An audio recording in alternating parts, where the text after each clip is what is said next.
Have you ever had a moment or been in a situation in your life where you think, dude, I'm screwed?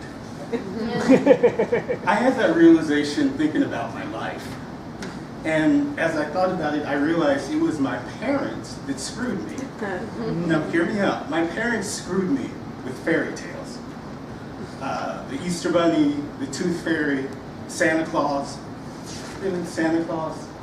I mean, why they thought it was a good idea to tell a poor black child, if you make a list and check it twice, a white man's gonna fall out the sky and grieve all your hopes and dreams. I don't know, that sounded like a setup to welfare to me. So eventually, I had to do my own independent investigation of what was true.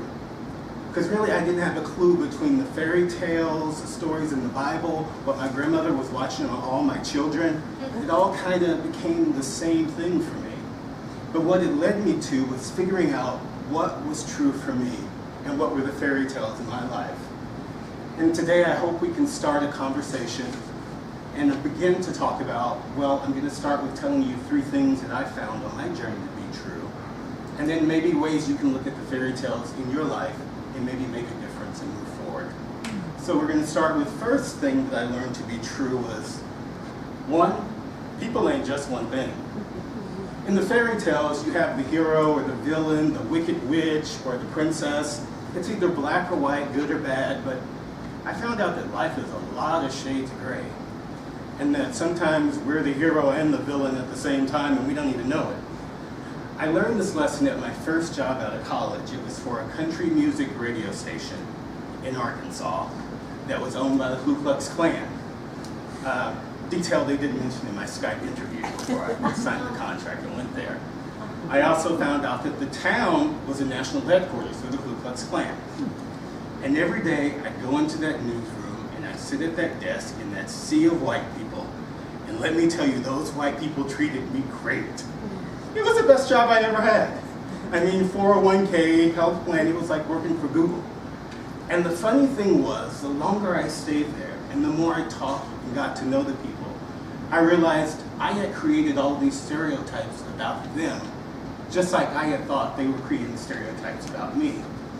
And I started to realize that until you really sit down with someone and share ideas with them and be open and willing to discuss, then you really don't get to know who they are and everything else is just a label.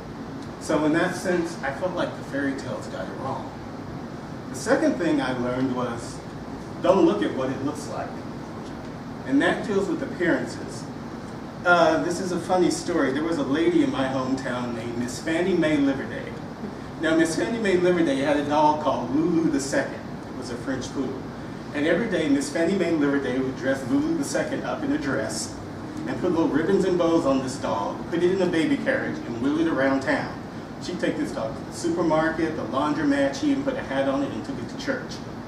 And every evening, people would walk by Miss Fannie Mae's house and she'd be feeding this dog little homemade cakes and pies and stuff that she had made. And neighbors would walk by and they would think, that must be the luckiest dog on earth. That dog has the best life. We lived across the street from Miss Fannie Mae Liverday. And what they didn't see every evening was that dog would run over to our yard, chew off that hat and start throwing up and throwing up and throwing up and throwing up. And I don't care how many ribbons and hats you put on a dog, when it's throwing up and crapping in your front yard, it just kind of ruins the effect. And it was one of those situations where I realized you can't judge something on the appearance of it. Appearances count for nothing. And when you think about it, so many of us are coasting around on phony public relations and spin.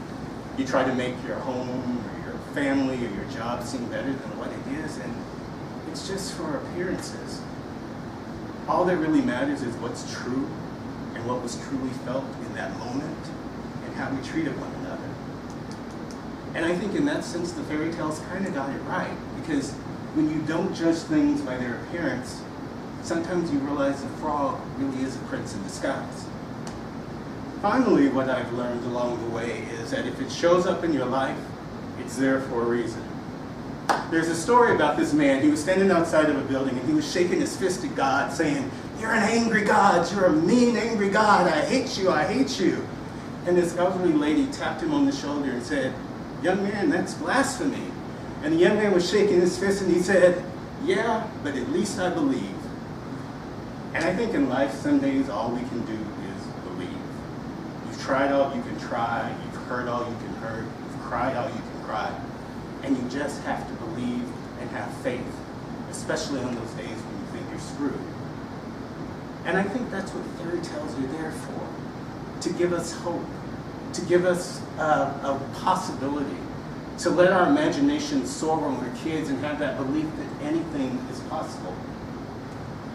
So I started by saying the things I learned. Now what I want to do is switch it kind of back to you and talk about what you can do about the fairy tales in your life. If you just take a moment sometime tonight and think about the fairy tales that were your favorite as a kid. Why were those particular fairy tales your favorite? What was the truth behind them? And then look at them and see how that's reflecting in your life today. Also, I would look at the fairy tales that we tell ourselves as adults. Are these stories holding us back, or are they bringing us forward? So far, I can say I know one thing for sure, and that's life has given us once upon a time. It's up to you to go out there and make that happily ever after. God knows I'm looking for mine. The end.